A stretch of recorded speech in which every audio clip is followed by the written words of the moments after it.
We've noticed here in the very near future, there are going to be some folks who have a substantial income increase, and it's going to happen around February 25th. And we're going to find out some of the details on what some of that money might be used for from an expert that we brought in today. So stay close. We're about to tell you about it.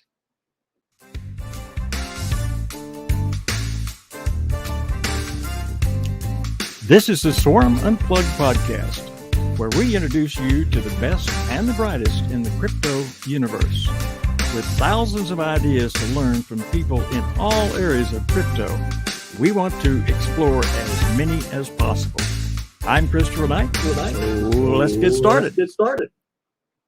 There are so many things to be said. We, as a bees community and as a crypto community, we all know that there have been some folks that are founders or have been in it for much longer than I have or many other people have. But they've got a lot to look forward to in late February. And I want to actually bring up some things that you may have thought about, but not have realized that you can do. And I'll tell you just a brief overview before I bring on my fantastic co-host. It is, if you've dreamed about starting a business and you're going to have a few extra bucks to get it done, and this is what you've been thinking about for years as you've been working for someone else, shall we say, and now you have a few dollars to get it going. You don't need to spend all those dollars. You can use other people's money that you never have to pay back. That's what we're about to learn about if you're considering doing that. When you do, fill your pockets, or your bags, as they think they're called. And before we get into all that, here is my famous co-host, Rick Scherer. Well, good afternoon, Mr. Knight. Appreciate you bringing me on board here. Just a little side note, Tony's been absent from us, and we're all feeling lonely without him and his humor. But I do believe he's committed and going to be returning in full strength next week. So make sure you stand by. Absolutely. And when I have a chance to chat with him, which is pretty often, you can tell that he's starting to return. I think he's pretty much through his COVID, and that's over. But he's not through the fact that he has had one of his major commercial properties damaged through a broken water pipe and flooding, and he's had to deal with that on a daily basis with a whole lot of angst and problems. So there's just more to it, and I'm sure when he comes back on, he's gonna tell you a little bit about that. Don't you think so, Rick? Oh, I think we may need to have one or two complete broadcasts about his experiences, or not. Well, let's just hope he's taking some video of what's been going on. I think he decided almost to build an ark for the flooding so he could release all the freaks that are renting there. Or no, excuse me, that was really bad. All the very wonderful people that are his tenants. I'm sure that he would build an ark for and make it all work, right? Well, I actually heard that he sort of lost some land space when he raised the floor by 2 feet to compensate this from happening ever again. It just needs to jack up the whole 20, 30, 40,000 square feet, right, to make it a little higher. Yeah. Well, we know he's going to be back. He's going to be back as strong and as powerful and as humorous as ever. But today, we have a really unique person, which I think, and it is my introduction. You're going to come into some money here shortly. Very many of you who began this, and the founders and the people who've been with the Opus Finance Group for so long, and I think that date is February 25th. And I know everybody's thinking, well, what am I going to do with that money? Do I have a dream? about my own business? Do I have a dream about, besides just reinvesting it? Do I have a dream about something I've thought about? I may have an idea, an invention, a concept that nobody's thought about. Now, I don't care if you have $1 million or 2 million or $3 million. Oftentimes, that's not even enough to do it. But there are other ways. And our guest today, Oveda Hancock, makes that happen for you. Oveda, join us and let's chat a little bit. Good afternoon and welcome to the Swarm Unplugged. Well, thank you, Christopher. I'll have to say that in all transparency, Oveda and I have worked together for over a year now together. And we've worked together helping companies get grants and to roll those projects forward. Much of it comes from our other podcast called Make Your Pitch, which I know I've mentioned before in the past. But Oveda has been a very, very foundational person in helping those people achieve those goals. Let's start out just by telling everybody who you are, how you began, and what the heck do you do? Okay. Well, let me give you some of my background. I graduated from high school at 14, gave my first recitation when I was a year and 9 months old. I give all credit for that to my grandmother. And so after I got into Georgetown University, I graduated from there with a BA, an MBA, and a Juris Doctor at 19 and a half years old. I found out in the process when I applied for the bar exam that, and I passed the LSAT with the perfect score. I also passed the DC bar with the perfect score, that I had to wait a year and a half. I had to be 21 before I could take the bar in DC. On my 21st birthday, I took the bar exam for DC, passed it with flying colors, and the offers began to roll in. My family offered to send me or to help me go into business on my own, and I told them I didn't know enough to be in business on my own. That was a very good thing because I went to work for other law firms, worked for the Bureau of National Affairs, which produces law books and loose leaf services in various legal arenas. And I grew to have a love for patents, trademark, copyright issues. So I ended my legal career without ever having a loss. And I also ended my legal career with a law firm by the name of White and Case.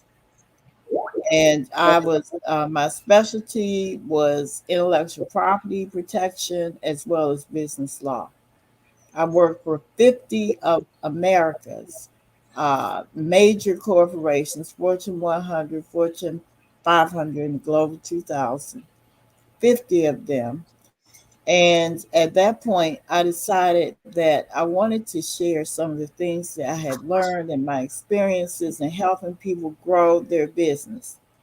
I started off with women and men who had been graduated from the welfare system. I asked them, what are you interested in doing? What would you do if you weren't paid?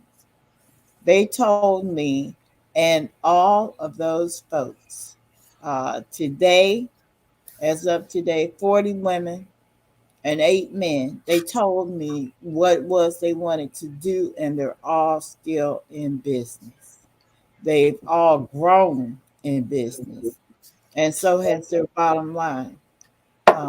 And so now what I do is I represent that particular sector as well as I represent women and men and anyone who is looking to grow their business, don't want to take out a loan, don't want to be gobbled up by venture/vulture capitalists who don't want to give up equity in their companies. I take them through the process. I call it a process of mining, MINING, your own business. And with this, you get free money that you never have to pay back from both the federal, state, and local governments, as well as foundations, retirement funds, and charities, as well as from corporate America, Fortune 100, 500, Global 2000. And I do this in a painless manner where they get the grant money that they never have to pay back, and they also don't lose any equity in their companies when they get ready to sell. If you go below 51%, you go from being the employer to the employee and may, in fact, lose control of your corporations. We know of some things like that has happened. We think of the famous Amos cookies. We think of the Dick Gregory Bahamian diet. This happens every day, where all of a sudden I had a conversation today with someone who lost control of their corporation because they went to 49%. So that is what I do. I help you grow your business in a painless way. Well, in addition to growing the business in a painless way, you have a completely structured step-by-step program. So when you get involved with someone and you have a chance to chat with them, dig deeper into their business, and of course, I've got to tell everybody that V wants to know everything about you. So if you're shy about sharing your finances or your business structure or your legal position or anything else, she doesn't want to work with you because she needs to know everything about you. And of course, she always, says, "You're going to do an NDA, fine. I'm not going to. I'm here to help you. I'm not here to take over what you're doing." Because, by the way, V has many projects of her own that she's doing just fine with. She doesn't need your business, to say the least. Not the least of which is that an international fashion business that is growing by the millions right now. I did that anyway. I guess we don't need to get into that. But that all being said, if I were to just come into some money, and I had a concept that I had been thinking about for years. Everybody says, gosh, they see something come out, a product or a service or something else. They come out and say, I thought about that 10 years ago. And it happens all the time. But yet, if you have one right now that you think is viable, then you need to bring it into fruition. You need to bring it into life. You need to build a foundation around it. And that's what V would help you do. You want to, let's give an example. All right. I bring you a concept and I want to build a brand new type of drone that can fly 5 times as far, can take more images than anybody else around, not be military grade necessarily, but be for corporate use. Things like oil pipelines, things of that nature, where they need to check the pipelines along the way. And I came to you and I had developed this concept of developing this drone. What would be stage 1, stage 2, and stage 3 working with UV? Okay, first of all, I get a profile. That profile tells me all the information. I know people think it's being nosy, but it's not. I start off, number 1 is going to be governments. Number 2 is going to be foundations, charities, and trust funds, retirement funds. Number 3 is going to be corporations, major corporations, Fortune 100, 500, and Global 2000. because they have doors. One door is for nonprofit, the other door is for profit. And how you approach those doors, I need that information because the first stage that I'm going to take you through is going to be the federal government. You're going to have to sign up with sam.gov. Going to have to get a login.gov account. And on top of all of that, you're also going to have to get a Defense Logistics Agency cage code. Once you acquire those things, you can pretty much sail through everything. But the DLA and SAM, they're going to ask various questions. Have you been convicted in the last 5 years? They're going to ask questions about your company. A lot of people don't want to do this because they feel like they're asking about them. But they're going to ask if you've been debarred or suspended from a contract, etc. It is about your company. Now, if you're a solopreneur and entrepreneur, that question is going to be on your social security number, etc. I encourage people to get a legal standing, an LLC, a B Corp, a C Corp, a S Corp, or a nonprofit 501c3 status. That way, it's not on you personally, which cuts down on the information they're looking for. They'll go through an EIN, which has been set up. And they will also go through, and that's the tax information to the corporation. They love to see business bank accounts so they know exactly where to send your money to. But also, you can use your personal account, but that gets you into validation by the IRS for you, the individual. So there's certain things you want to do off from the very beginning.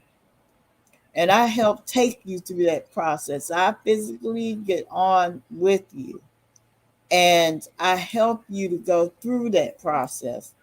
So it's not necessarily on you, it is on your business. And that is extremely important if you do have issues and convictions and all that sort of thing, or you owe personal taxes.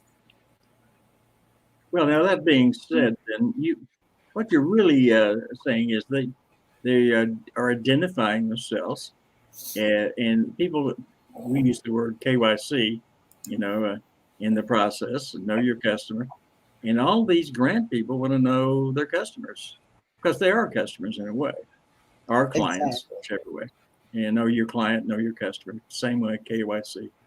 But that being said, then when you get to that level, then we then move into, if there's some interest, then we have to move into a grant process. Now, do Yes. you write the grants, or do they have to write the grants? I leave it up to the client. I have certain clients that feel erroneously so that they want to write the grant themselves. Doesn't necessarily make good sense to me since I've written 2,660 as of last week grants and been 95% successful. Is that like being your own lawyer in a criminal case? Absolutely. That's Okay. exactly what it is. How long does this process take from start to finish? What is there an average length of time, or it's too skewed not to be able to pinpoint that? Well, because we try and hope that they're going to keep at least a pipeline of 25 or 30 grants. Each one has a cycle. The cycle of, say, a 10 million or 10 or $100 million grant will be about a month and a half to 2 months. Putting that together, putting together your mission statement, putting together your plans for this opportunity, putting together a market opportunity. What is the market like? Who are you competing against? How much money do they have as opposed to you? And in some instances, getting you certified by the state to give you a leg up. It's available to everyone, although certain groups of people have tried to present it as, you know, only minorities, people of color, they're the only ones to get it. Women get it, you know, etc. That is not so. If you're Caucasian male and you want to be in that protected market, you come in as a SME, small business, SME, okay? It doesn't matter about race, religion, color, whatever. Now, there are grants that will say specifically, we will not give you the money if you are acting racist, if you're not going to work with people because of their sexual orientation or because of something like that, something really against public policy. Mm-hmm. Okay, we Okay. won't give you any of our money to promote that. So the KKK, the Proud Boys, the Muslims can be included in that. Okay, but for the most part, anyone, because there are some that focus on the religious community, they call them community development grants, etc. There are some organizations or businesses that promote that sort of idea that they will not fund unless they take that away, and many have done that. Now, Okay. I got to clarify here. Back up just a moment. You're not Okay. saying anyone that's Muslim can't be involved in a grant No, program. no, I'm talking Okay. about racial Oh, organizations right. who, not about your country of origin or anything like that, but it's any hate group. They're not going to give you any money to promote your hatred. Okay. So it's the focus of the group and not who or what the individual is. Oh no. Uh, Oh yes, because I now, I have gotten a lot of money for Muslims, especially those that are Asia based. You know, when you say India, they consider that Asia. mhm. And many of them have received funding, but they just will not allow someone that has an organization that's about hatred or harming people, not with Understandable. their Now, money. now, once we go through this month or two initial process, and you've got your feeders out to multiple organizations, what is a typical turnaround time for any one of them to, accept and provide you with the assets you're looking for? Well, they have different turnaround times. For the federal government, they've compressed it, though most people don't know that. The federal government does not send out checks anymore. So they deposit the money into your bank account. And that's the reason why they take all that information, ask if you accept credit cards, etc.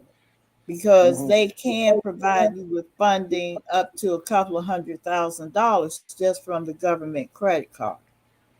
Okay, so Okay. that goes directly into your bank account.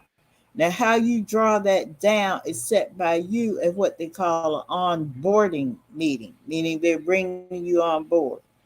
In those circumstances, they will ask you, how do you want to receive the money? And I tell people the wisest thing is either in halves or in three parts. Pull down as much money as you're going to need for the first half, first part. Then in the middle of your project, you pull down another amount of money.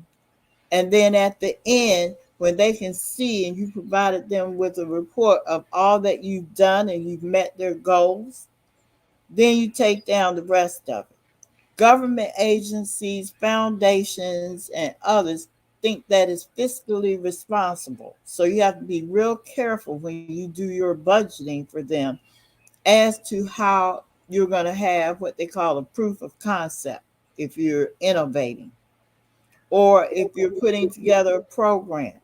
You want to have the outcomes and everything ready. That way, they can at each piece comment, okay, we think you may need a little more money for this for the beginning. a little more money for the middle, a little more for the end, or half and half. The government gets very nervous since the super collider, superconductor debacle. They get very concerned that you're going to do what that doctor did and take all this pile of money, and they never see anything for it. They never get any sort of report. General Accounting Office has stopped that because they really don't want you to take down. There are grants with USAID, which is agriculture, where you can get $100 million. They want some sort to see from you, not to have to impose some sort of accountability for what is going on with this money. In that case, the doctor who was supposed to be heading the program took all the money and then claimed Alzheimer's, that he couldn't remember what he did with it. That took out several $100 million in his pocket, didn't it, Jeff? Yes. And yes. they had basically no recourse, didn't they? He was elderly, so who could say? Yeah. He couldn't remember this. He couldn't remember conversations. He couldn't remember that. There was nothing, since the government had nothing in there saying what he had to do. He didn't do anything. What do you say? Hang on a second, Christopher. I'm starting to forget. Where are we? What are we doing here? Alzheimer's is kicking in quickly on you, Rickster. That's all there is to it. What is the largest grant you've ever achieved for a client? 200. Well, actually, it was $950 million, and it's in the field of drones. We got $350 million from an organization in the United States called OPIC. I think they've changed their name now, and they are invested in helping Africa. The women there usually don't make it past the 4th or 5th grade. And so they're dropping out of schools because their fathers have sold them off. You've got a 14-year-old girl married to a 72-year-old man for land and for them to help support the family. And so we came up with the program where we reached out to OPIC. OPIC said you had to have matching money. We found the matching money from the European Investment Bank. And the European Investment Bank, they gave US gave 350. They gave $600 million to this project. We gave them a guarantee that we would be involved with this for at least 10 years, because a lot of Asian countries, a lot of others are coming in promising all this stuff, and then really all they're trying to do is make money, and then they dump the program. So nobody benefits. So we gave a 10-year guarantee, because China is all over that. We gave a 10-year guarantee that we would stay in this program, train these women so they could be independent, deal with the fathers and all of these people that need the money or want the money, because some of them are just greedy.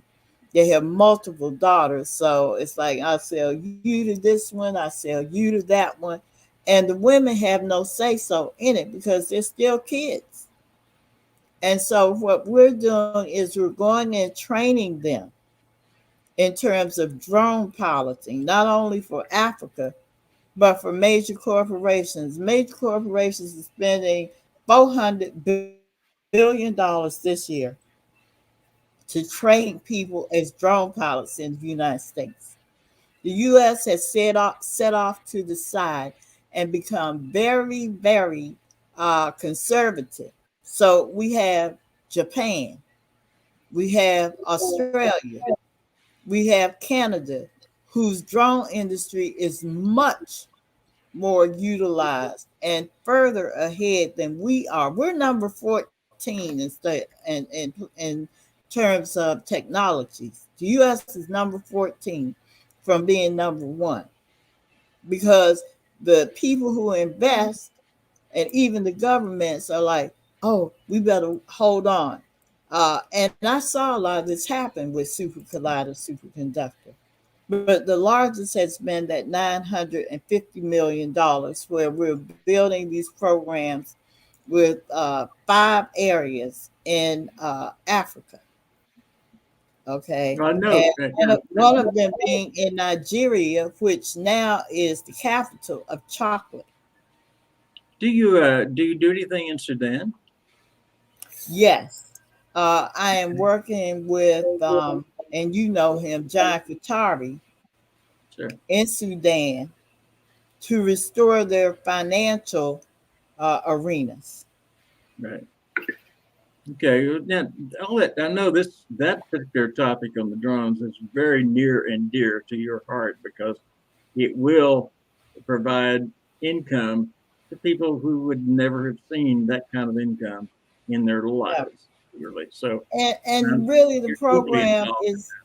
the program is asking for the people who are involved, the families that are involved with these women, for them to give a 5-year commitment to their country, that they will stay and work with the major corporations. They will stay and work with various people in South Africa and other areas to build that financial base. And then after 5 years, if they want to leave the country or go somewhere else or do something else, they can. Well, You, you know, Commitment from them. with so many issues in these third world countries with water, and just pick one for example, Uganda. They're on the top, 5 most critical areas that are in short supply of water. Why isn't that, a group of people just get together and apply for a grant and fix the problem? I mean, are these grants not known to most people, or They're not. They're coming from an agency that's really under the Department of Agriculture called USAID.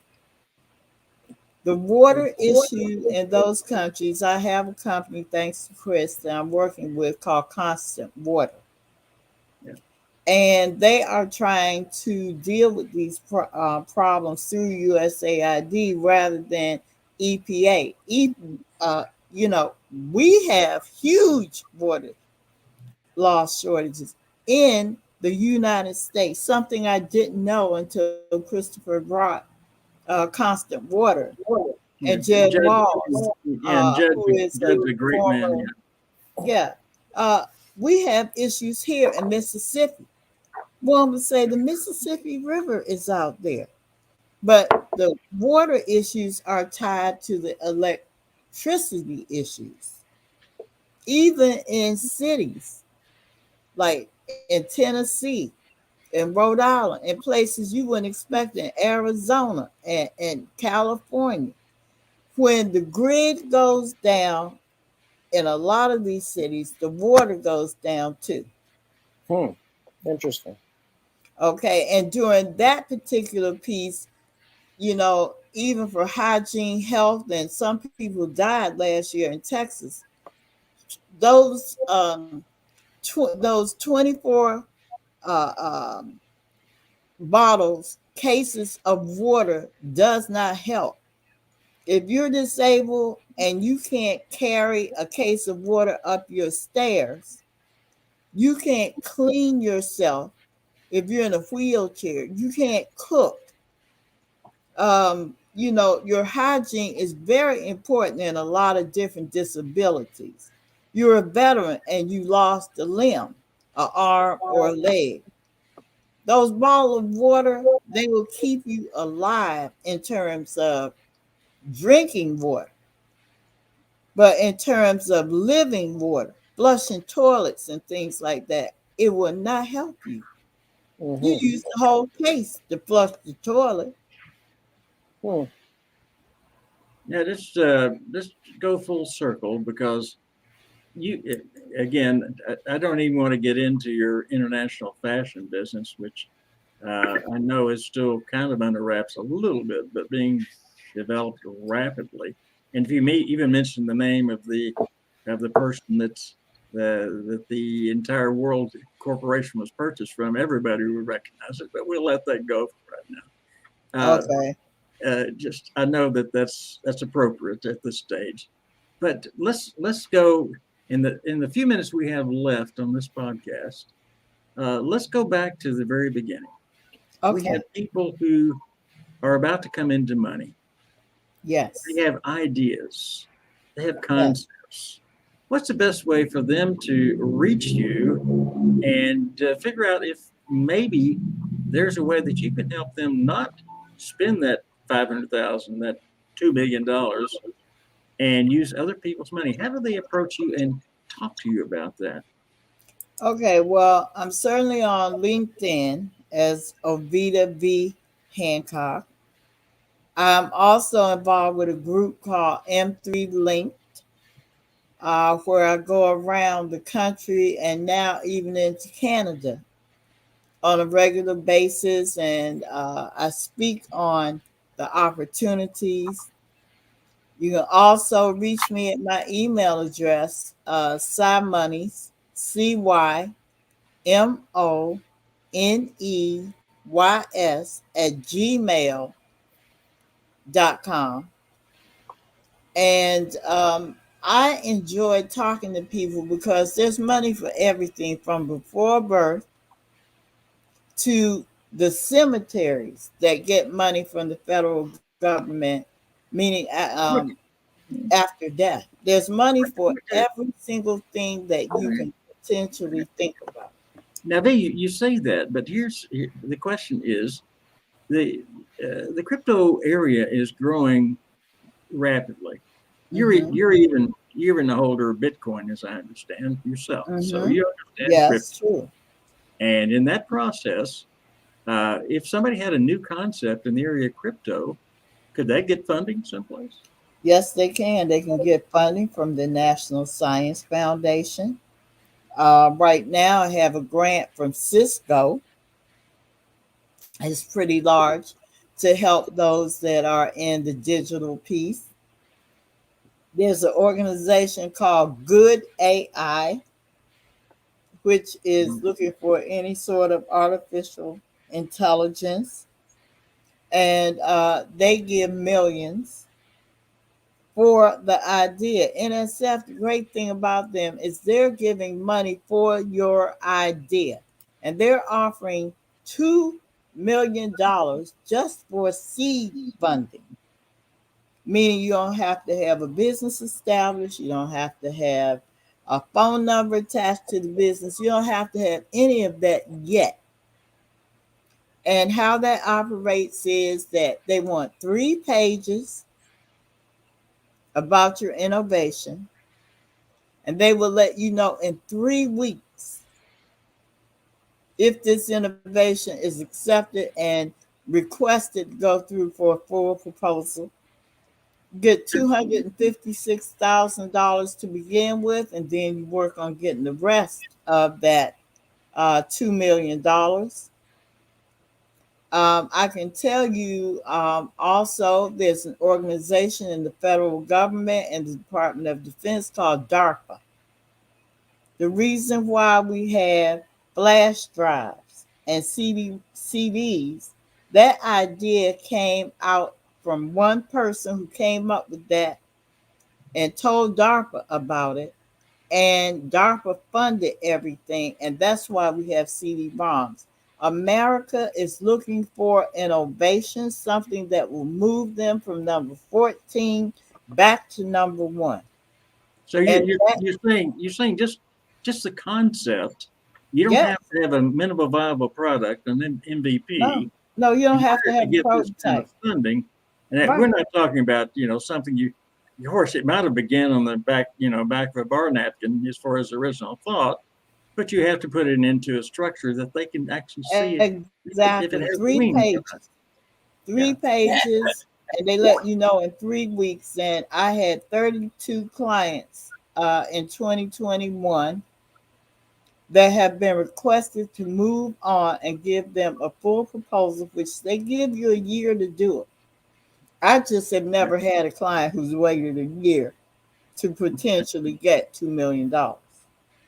So let me understand this. If I have a concept and I put it together on 3 documents and 3 present pages. that, 3 Mhm. page, and present that, and some company related to that concept might say, I think that's great. I'm going to give you a grant to execute it, or will they No, execute it and they pay you? no. National Science Foundation is the U.S. government. The U.S. government is giving you an opportunity for them to fund you for $2 million. They Okay. know that will allow you to be able to hire people to do a functioning prototype to really get started. Okay, but there's way more money inside the larger National Science Foundation than that. I did not. Now, wait. Regardless of whether that project proves viable, you can actually get a grant to test your theory and hire people to develop it. And whether it works or not, whether it's a good project or not, you still have that funding and don't have to pay a penny back, even though it failed. And no equity. This is how it operates. They look at your 3 pages. And if they invite you to pull a proposal, that's almost them saying, this is so incredibly interesting that we believe that it's going to be successful. And we want to be a part of that as the United States of America. Okay. So what happens is you're going to really put together, they give you a year, but I've never known anybody to go beyond 7 or 8 months. And that's if they're writing it themselves or they've hired a grant writer and all of that. And they have sample documents they provide you with. When you get the benefit of doing it through National Science Foundation is also the validation. Most people that are in startups know the questions is going to come from venture capitalists. I call them vultures of your equity.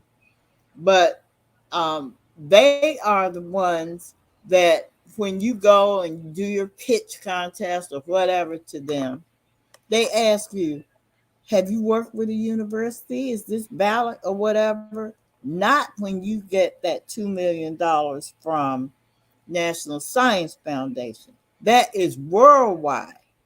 Listen to me, worldwide validation. You don't Wow. have to go to a university where they're going to steal parts of your technology, probably. You then have that where a National Science Foundation has given you that money. You can go to any major Fortune 500, Fortune 100, Global 2000 corporation, whether it be in the US or abroad, and they are going to take that as validation and they are going to fund you.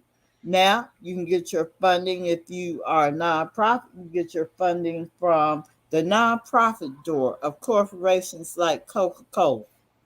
Coca-Cola is everywhere on earth except headhunter country, which means that they give between 50,000 and 7 million out the nonprofit door.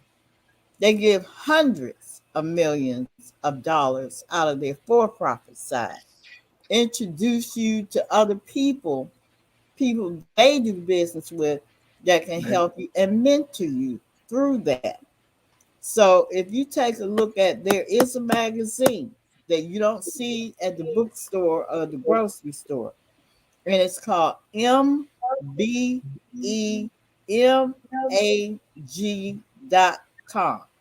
And you see the success stories of working with Coke, working with PepsiCo. PepsiCo owns not only drinking and beverage solutions, they own Lay's potato chips. And if you walk into a grocery store, Lay's dominates that snack aisle. because they're Lay's, they're Tostitos, they're Orville Redenbacher. There are all sorts of things. You're like, oh my God, they own the whole chip out.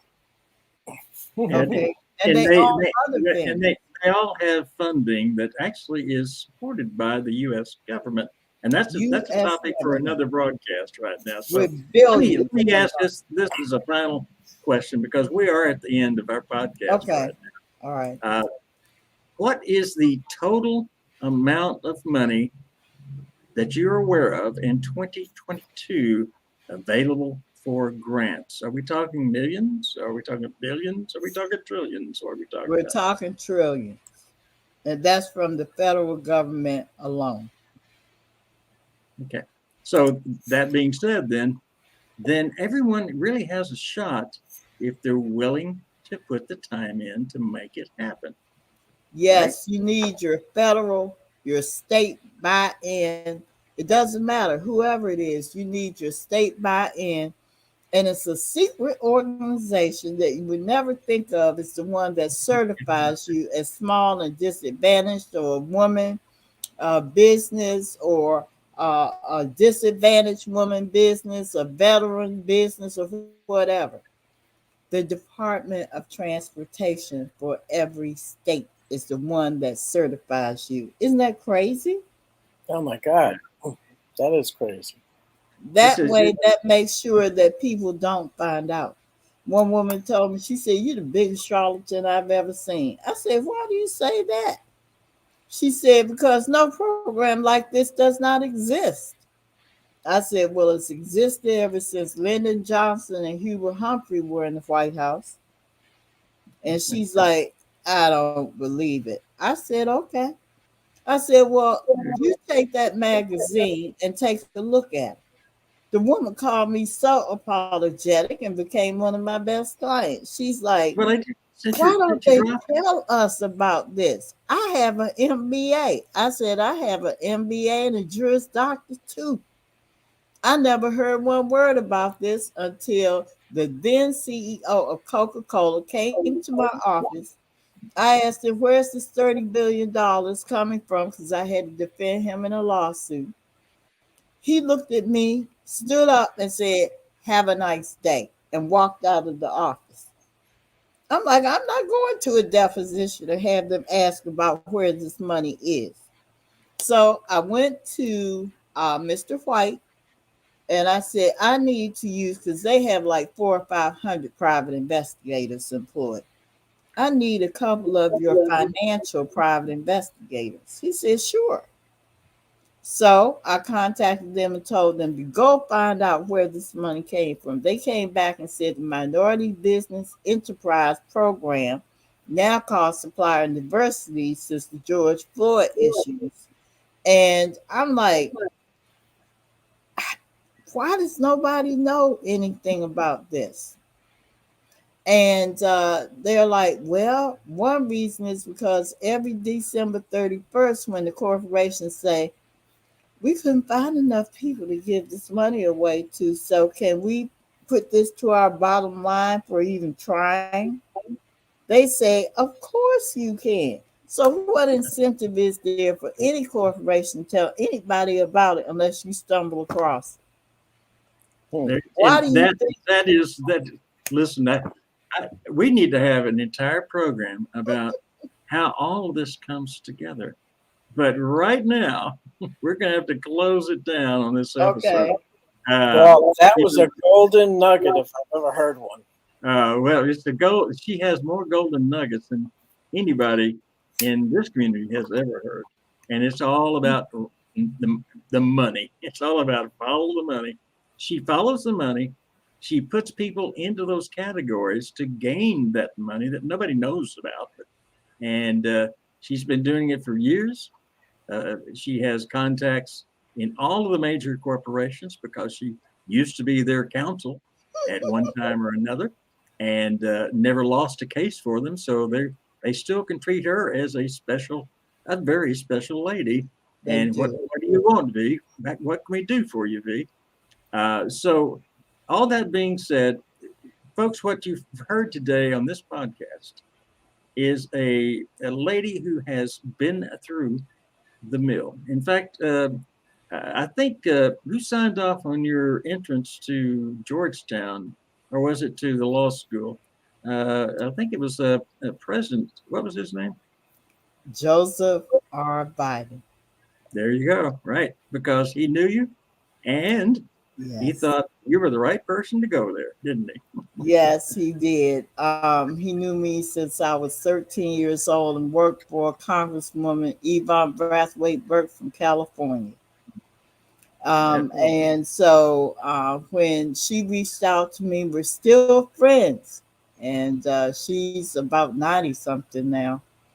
And she reached out to me, John Conyers. I called him Uncle John. My best friend is his niece.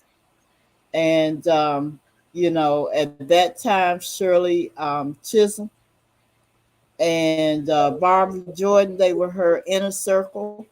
Well, you I got also to meet all have them. direct contacts with the now divorced Miss Gates, and you're still Yes, friends with her, and you're still friends with the Amazon ex-wife right now. yes, I am. I'm friends with both of them, Yeah, there you go. Jeff Bezos, etc. And I can tell you that when I needed my letter for law school, which I pulled out and put in a beautiful frame. Um, he would, many is the time I see him running through the Longworth building to catch the train to go home and take care of his little boys. And, we were all very happy when he met Jill over there at American University. But the biggest thing I can say about that man is he is loyal. He, Mrs. Burke, reached out to him and she said, "Oh, our little genius is going to law school and she needs some powerful letters."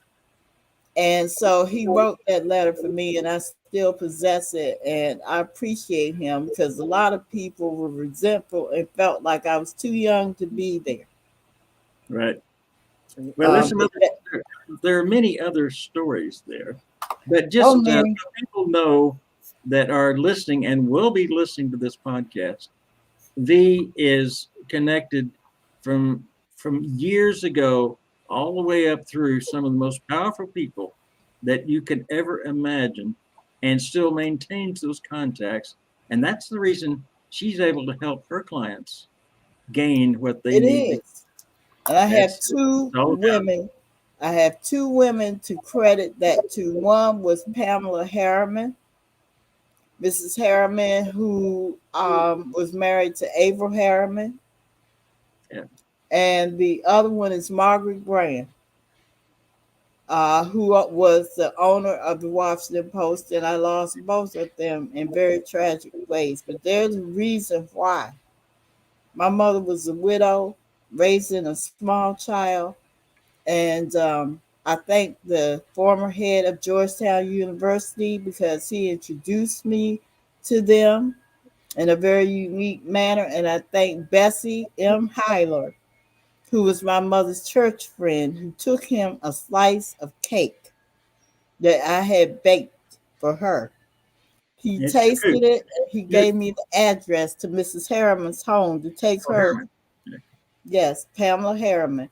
Mm. Her son, her only child, is the grandchild of Winston Churchill. There you go. Now, we can go on and on, folks, and we need to have V back, don't you think, Rick? Oh, there's no question.